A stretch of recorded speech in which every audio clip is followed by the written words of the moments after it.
All right, so all praise to Yahweh in the name of his son, Yahweh Shai, in the name of the Holy Spirit.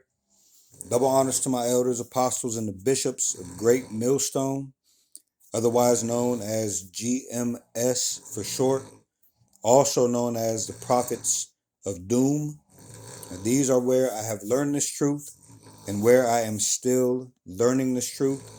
And also shalom to the remnant and the elect of Israel. Lord willing, I'm of that number.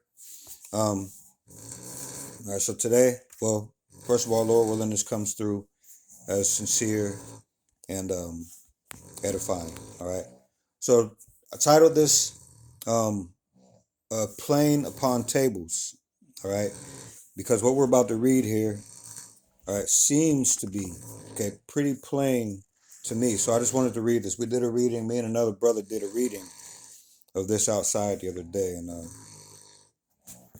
you know, I just wanted to go ahead and read it again because it was pretty plain to me. All right, so let's go ahead and get to what I'm talking about here. And what this is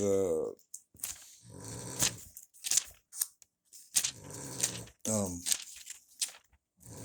we started to read Baruch chapter 4 or 5, or maybe we were going to begin at the beginning. I can't, or start at the beginning of Baruch and read. But when we got to Baruch,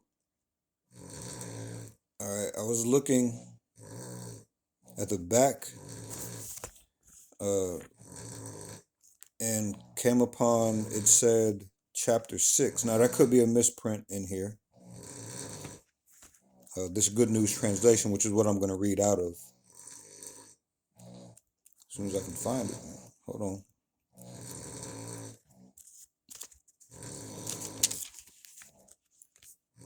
All right, give me a second here.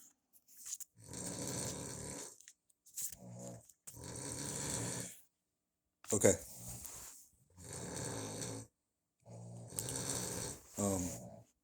Where was it? No, it wasn't labeled chapter. Not in this. Thinking that in the King James Apocrypha, I think it was labeled chapter 6 of Baruch, but it's separate from Baruch. It's the letter of Jeremiah, right? Is what I want to read. Okay. So we're gonna read this. Okay. This is in the Good News translation, and it reads, "The letter of Jeremiah." All right. And this is pretty plain. This is why I want to read this again. All right. Because there's no question in this. Okay. This is just straight to the point, which is what plain upon tables is. Okay. Speaking and making it plain. All right. So again, the letter of Jeremiah. The introduction reads, "The letter of Jeremiah is in the form of a letter claiming to be written by the prophet Jeremiah to the," it says here, "Jews who are about to be taken into exile. It consists primarily of a lengthy condemnation of idolatry." Right? And the outline of contents in this, what we're about to read here, says verse 1 through 40 speaks on the helplessness of idols. Okay, and verses 41 through 73 is described as being about the foolishness of worshiping of idols. All right, these things are made pretty plain here in this book. So we're in this letter. So I'm going to, Lord willing, split this up into two videos, depending on how quickly we read through 1 through 40. Okay, and then we'll make another video, Lord willing, and get through the rest of these verses. Okay. So again, this is in the Apocrypha. This is in the Good News translation. Okay. So verse 1, it says, this is a copy of the letter sent by Jeremiah to the people of Jerusalem just before they were captured by the Babylonian king and taken to Babylon. It contains the message that Yahweh, Baal Shem Yahweh Shai, had commanded Jeremiah to give them. Now, Jeremiah was around in the time of the captivity of Nebuchadnezzar. So let's look up that really quickly here. I'm just going to do a quick quick Google search. Okay, was Jeremiah the prophet around during the Babylonian captivity?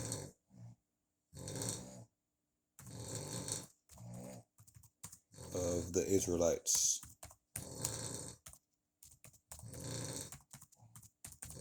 Okay, let's see. Okay, it reads, this is AI overview. I just did a quick Google search. Okay, it says, yes, the prophet Jeremiah was indeed active during the period of the Babylonian captivity of the Israelites. He prophesied both before, during, and after the exile, witnessing the destruction of Jerusalem and the deportation of many Judeans to Babylon. Jeremiah's prophecies foretold of the impending doom for Judah and urged the people to repent and submit to Babylonian rule. Okay. All right. So he indeed was around, all right, during this time. Let's look at this really quick. It says prophecies of judgment. It says he warned the people of Judah about the consequences of their idolatry and disobedience, predicting the destruction of Jerusalem and the exile to Babylon. All right. Witness to the exile. It says Jeremiah lived through the Babylonian invasions of Judah, okay, including the destruction of Jerusalem in 586 BCE or before Common Era. It says in the deportation of many Israelites to Babylon.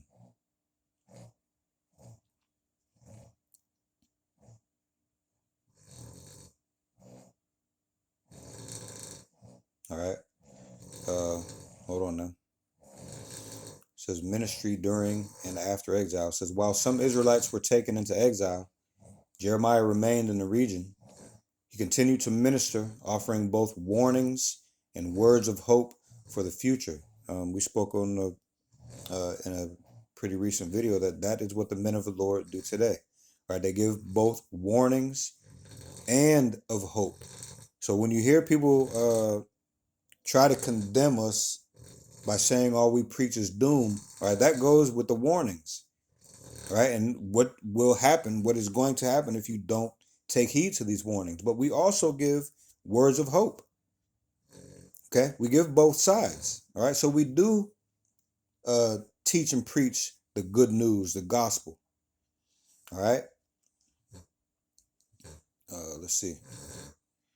Okay, so now let's get back here to his book. Okay, the letter of Jeremiah.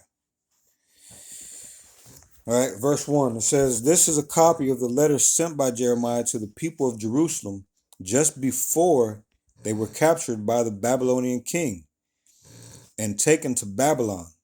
It contains the message that Yahweh Baal Shem Yahweh Shai had commanded Jeremiah to give them. Okay, it says the subheading above verse 2 reads, the people face a long captivity. Again, these things in this letter are plain. Okay, straight to the point. Jeremiah was not pulling any punches when he was within these words. All right. So verse 2 it reads, you have sinned against your power. All right, Yahweh Baal Shem Yahweh Shai. All right, that is why you are about to be taken away as prisoners to Babylon by the king Nebuchadnezzar. You will remain there in exile for many years, as long as 7 generations. All right, 7, we know that 7 is the number of completion. Okay, you'll be there as long as the Lord has you there. Okay, then Yahweh Baal Shem Yahweh Shai will lead you peacefully home from Babylon. All right, in this day, we are in Babylon the Great, but this letter still speaks to the same issues that are going on here. Okay, idolatry. Okay, disobedience. All right, going against Yahweh and Yahweh Shai. Same things are going on now. All right, again, we tell you, we give you the warnings, the consequences, and the good news for the ones who are walking in the ways of the Lord to the best of their ability. All right. It's good news to Israel as a whole, right, at the end of this age, but they're not going to hear these words. A lot of them are going to not hear these words. All right. So this is for the remnant and the elect. All right. These things were written for our learning. All right. So verse 4 now, it reads, there in Babylon you will see gods made of wood, silver, and gold, gods which people carry on their shoulders, and which fill the heathen with fear. Now,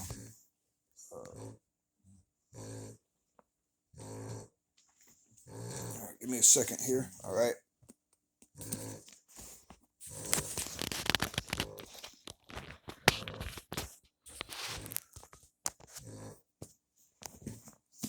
I want to open up this King James and look, because there are precepts that they don't necessarily list in this Good News translation. Okay.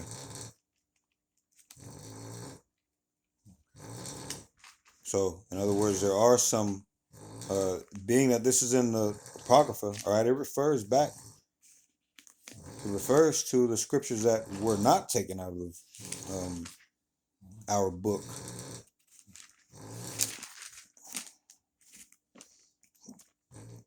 All right, so hold on a second here.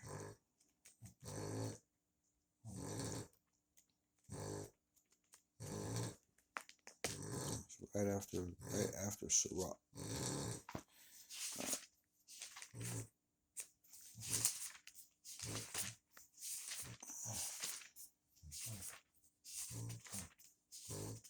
Okay, yeah. So in this 1611 King James, it shows this as being the 6th chapter of Baruch.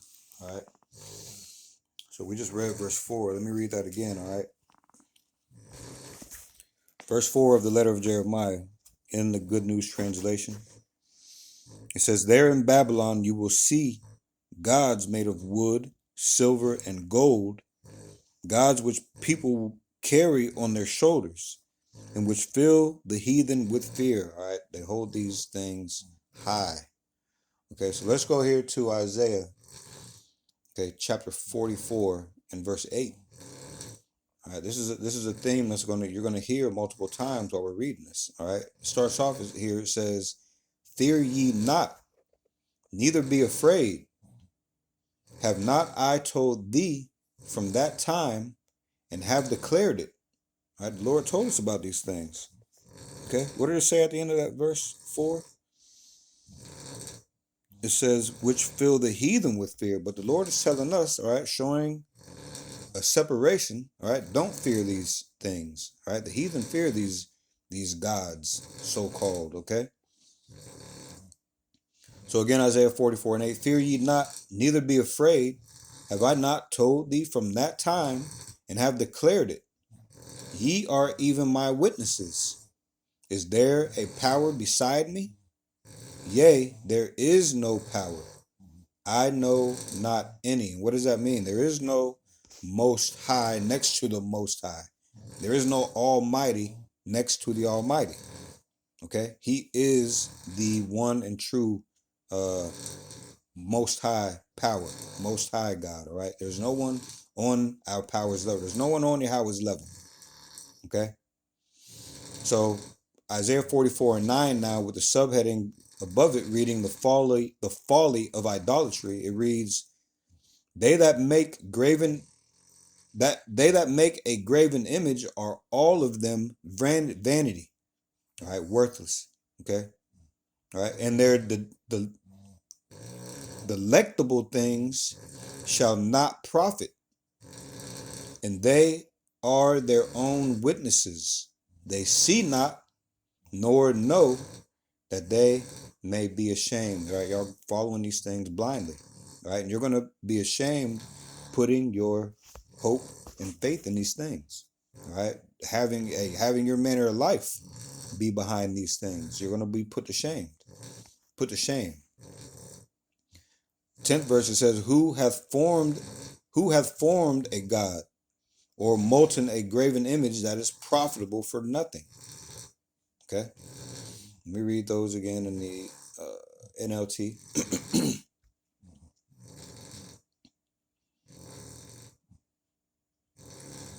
All right, hold on a second. Okay, the NLT, Isaiah 44, 8 through 10. Do not tremble, do not be afraid. Did I not proclaim to you my purposes for you long ago? You are my witnesses. Is there any other power? No, there is no other rock, not one. All right, there's no one on the level of Yahweh nor on the level of Yahweh Shai. All right. Isaiah 44, 9 says, how foolish are those who manufacture idols. These prized objects are really worthless. The people who worship idols don't know this. They are all put to shame. Verse 10, who but a fool would make his own God, an idol that cannot help them one bit, man. Okay, like I said, this is not mentioning any words, man. Neither the words in this letter of Jeremiah, nor the precepts that it leads to. Okay, idol worship is worthless, man, and empty. It's not going to do you any good. All right, if anything, it's going to piss the Lord off more. All right, so let's go here to Isaiah 46. Okay. Let me see, what verse was that? Isaiah 46 and 5. All right, it says, to whom will ye liken me, and make me equal, and compare me, that we may be like? All right, y'all hold to these idols. All right, speaking to, first of all, this message is focused here on America. All right, and even more so focused on the Israelites. Okay, and even more so focused on the remnant and the elect of Israel. Okay. But to whom will you liken me? Like who? What do you put on the level of Yahweh? All right, you may say nothing. All right, who do you put on the level of Yahweh and Yahweh Shai? You may say nothing. All right, but why is it that most Israelites, all right, 2 out of every 3 Israelites are not holding Yahweh to the same, are holding these things to the same standard that you hold Yahweh, meaning that you pick and choose. You think this is a pick and choose thing. You treat other things like they are your power.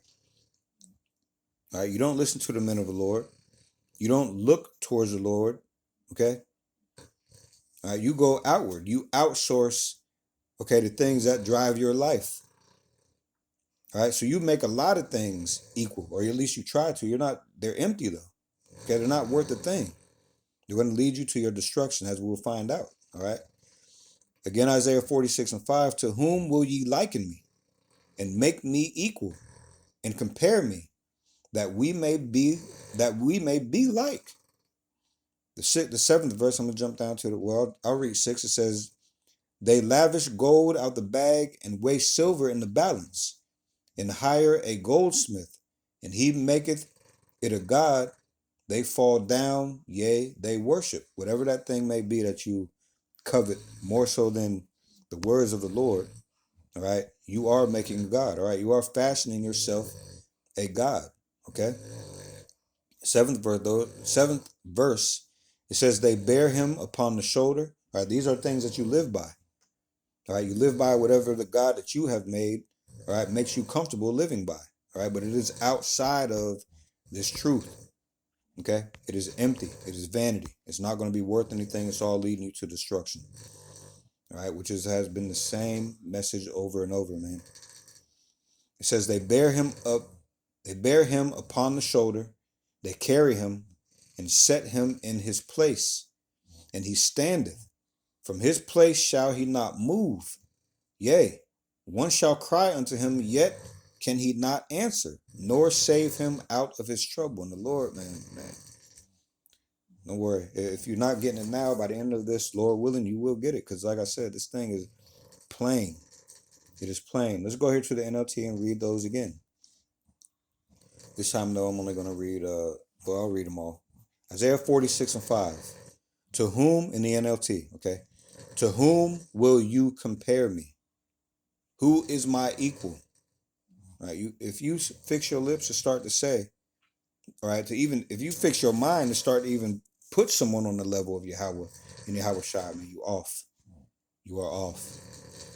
Isaiah 46:6 says, some people pour out their silver and gold and hire a craftsman to make a god from it. That's likened to, all right, this world has set you upon a journey, all right, to where you think your individual self can make your own way. So you take the things that you like, apply it, you take the things that you don't like, and you get rid of it. All right, you are making, okay, you are becoming a craftsman and forming your own power, forming your own God that you want. You want to live by what the God you have formed uh, tells you to do. Okay, in essence, you are forming yourself. You are making yourself into a God because really you are made a God into your image. All right, and then you take things from the world. All right, the world becomes your craftsman.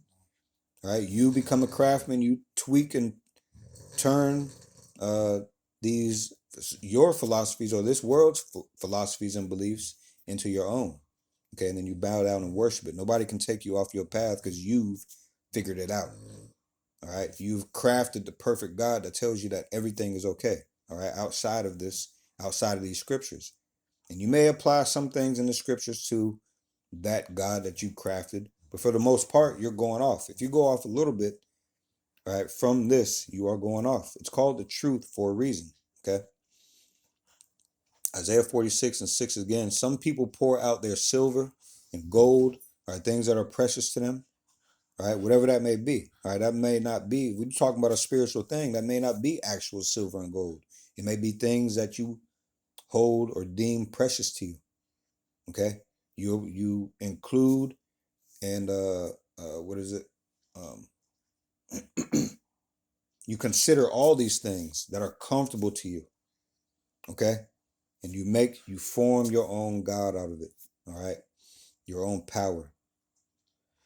So again, Isaiah 46:6, some people pour out their silver and gold and hire a craftsman to make a God from it. Then they bow down and worship it. Seventh verse, it says they carry it around on their shoulders, and when they set it down, it stays there. That's kind of like, people have a chip on their shoulder when it comes to this. You tell someone the truth, if it goes against their lifestyle, they start acting up, man. All right, they really start acting up, but you don't realize that you're not going against the men of the Lord that are telling you the truth. You're going against the Lord. Okay. Isaiah 46:7 again, they carry it around on their shoulders, and when they set it down, it stays there. All right, it can't even move. All right, these things are weak. All right, they're not real. Okay, the Lord, Yahweh Baal Shem Yahweh Shai, are the true and living powers, man. Okay, all right, you can't set them down in one place and make them stay like you do the gods that you formed. Okay, when you do set it down, it stays there. It does not move. You ain't gonna put the Lord down and have him stay there, man. He is doing what he wants to. All right. As a matter of fact, he's controlling you. All right. If he wants you to stay in your place, which he does want you to stay in your lot, all right. To what end that will be, we don't know, but he keeps you there. You are in your lot. All right. So it says they carry it around on their shoulders, and when they set it down, it stays there. It can't even move. And when someone prays to it, there is no answer. It can't rescue anyone from trouble. Okay. And let me read the 8th verse really quick. It says, do not forget this. Keep it in mind. Remember this, you guilty ones. All right. I got to read 9 now. Remember the things I have done in the past, for I alone am Yahweh Baal Shem Yahweh Shai. I am the power, and there is none like me. Okay. So, man, I might end up reading this whole thing if I keep going. So you get the point, man. All right, Lord willing. Now let's go to Psalm. Let me see here.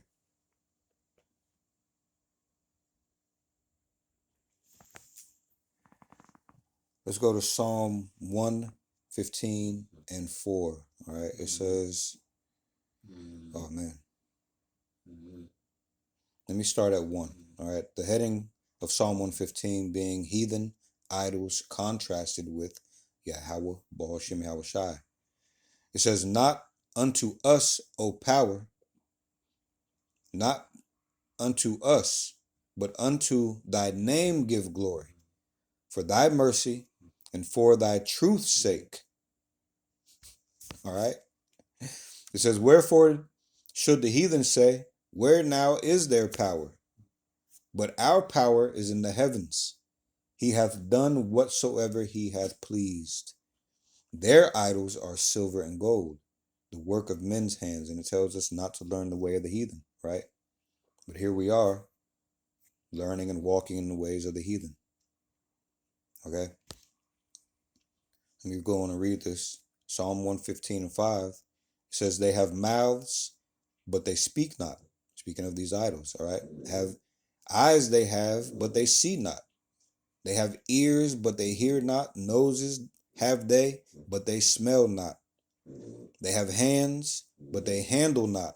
Feet have they, but they walk not. Neither speak they through their throat. Okay? They that make them are like unto them. So is everyone that trusteth in them. Okay?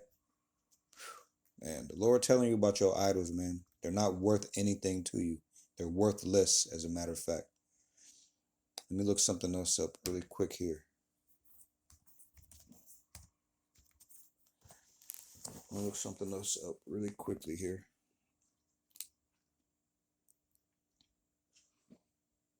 Oh, okay. Never mind. Never mind. All right, never mind. But we're going to go here to...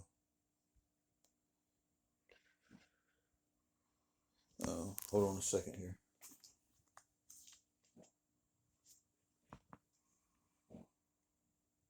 Yeah, we're going to go here to Wisdom of Solomon really quick. All right. Wisdom of Solomon, chapter 13 and verse 10. It says, but miserable are they, and in dead things is their hope. Who called them gods, which are the works of men's hands, gold and silver, to show art in. It says, and resemblances of beasts, or a stone good for nothing, the work of an ancient hand. Okay? Let me see. All right, so these idols, man, they're worthless. Okay, they are.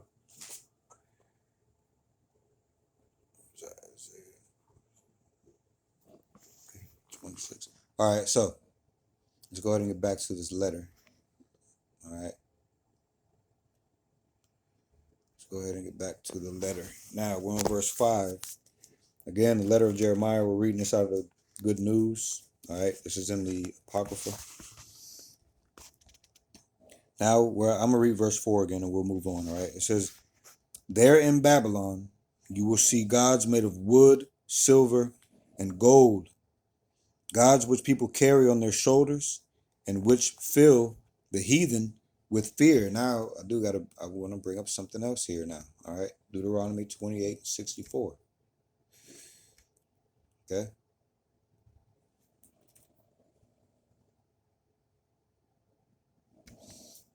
Remember, Deuteronomy 28, starting at the 15th verse. Okay, lists the consequences of disobedience all the way through the 68th verse. Okay, so let's go down here to the 64th verse and read it really quickly. All right, this letter, all right, was directly to the ones that were about to go into captivity, but it talks about here too. All right. And Deuteronomy 28:64. It says, and the Lord Yahweh Bahashim Yahweh Shai shall scatter thee among all people, from the one end of the earth even unto the other. And there thou shalt serve other gods, which neither thou nor thy fathers have known, even wood and stone. Okay. All right. So the theme of this life, okay, has not changed. It's all been going according to what the Lord told us, what he tells us, okay, in these pages, in his word, through the Spirit. All right.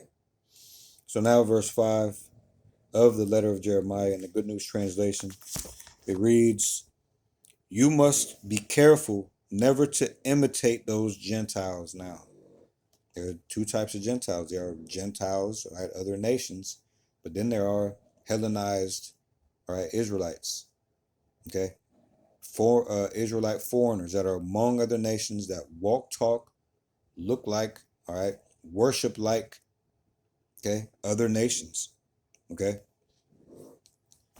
Now listen, it says, you must be careful never to imitate those Gentiles. Don't let their gods fill you with fear when you see them being carried in procession and being worshipped.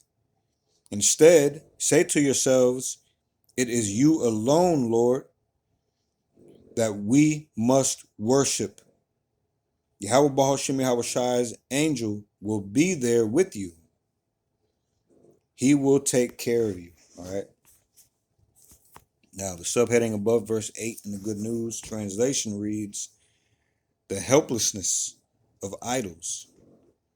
All right, it reads, their idols are plated with silver and gold and have tongues that were carved by woodworkers, but they are not real gods, and they cannot speak. The people make gold crowns and put them on their heads of their gods, as if these idols were girls who love jewelry. Sometimes the priests steal the silver and gold from their gods and spend it on themselves. And that reminded me, when the brother and I was reading this, okay, that reminded me of us of the collection plate. All right, here it is. You are going to these churches, giving your tithes, all right, thinking that it's going to the right place. It is not.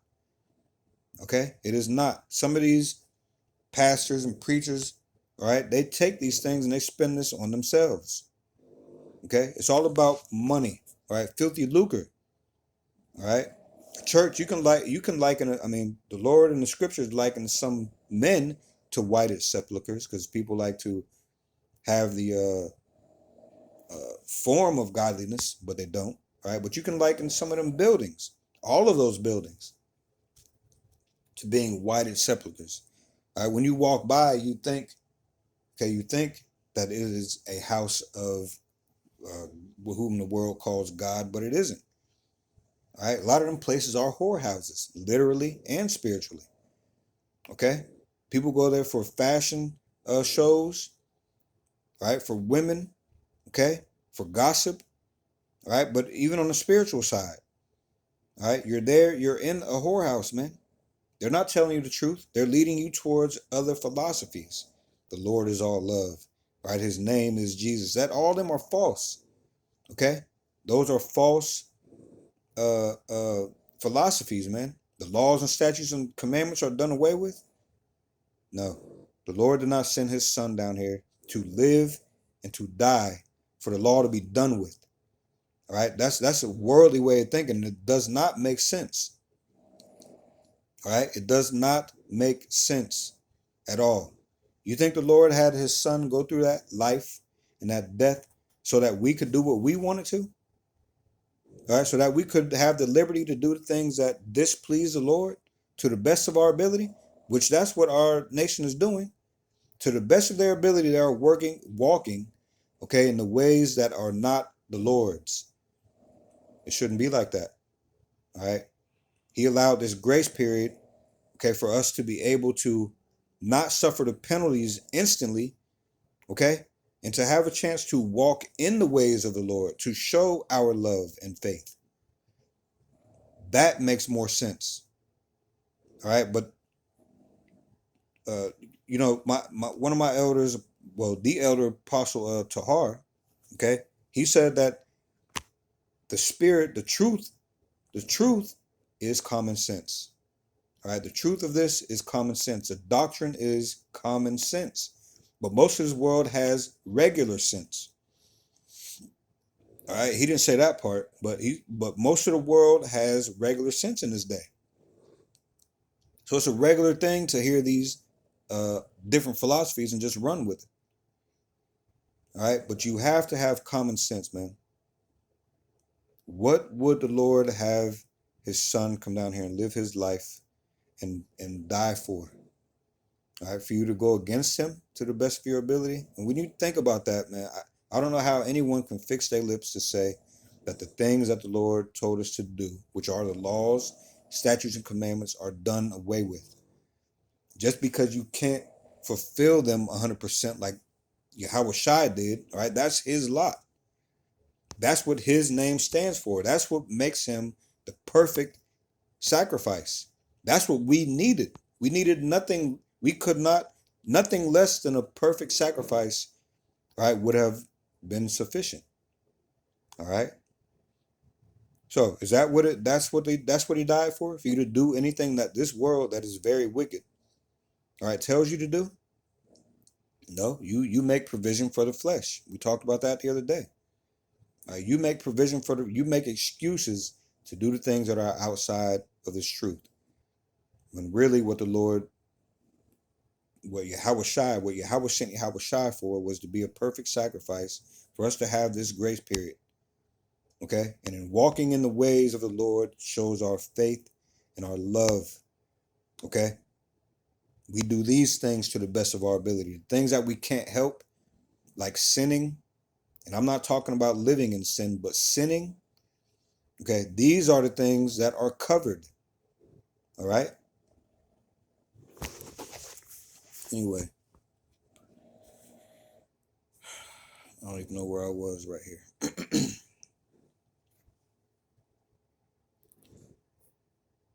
Hold on a second. Let me start at 8 again. The letter of Jeremiah, verse 8. Okay, this is in the Apocrypha. And we're reading this from the Good News Translation. It says, their idols are plated with silver and gold and have tongues that were carved by woodworkers, but they are not real gods and they cannot speak. The people make gold crowns and put them on the heads of their gods, as if these idols were girls who love jewelry. Sometimes the priests steal the silver and gold from their gods and spend it on themselves. They even give some of it to the temple prostitutes.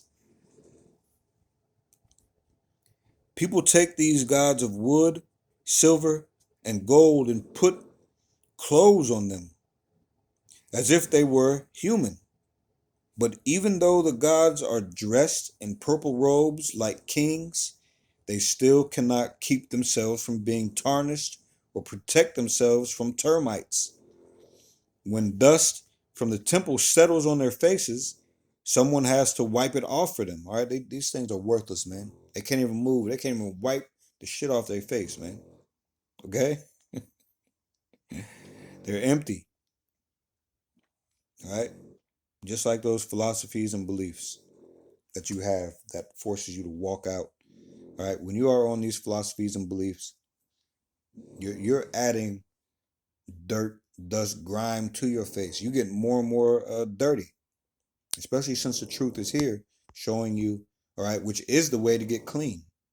All right, you steadily putting uh dung on you, okay? Dung and vomit. All right, you rolling around in it like some pig, man. Okay? So verse 14 it says, like human judges, they hold scepters in their hands, but they have no power to punish anyone who wrongs them. All right, let me check this time really quick.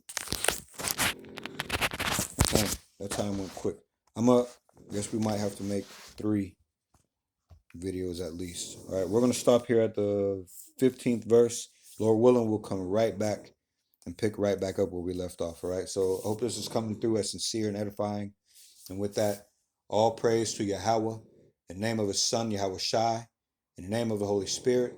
Double honors to my elders, apostles, and the bishops of Great Millstone, otherwise known as GMS for short, also known as the Prophets of Doom. These are where I have learned this truth and where I am still learning this truth. And also shalom to the remnant and the elect of Israel. Lord willing, I'm of that number, and Lord willing, we'll see you in the next video. Shalom.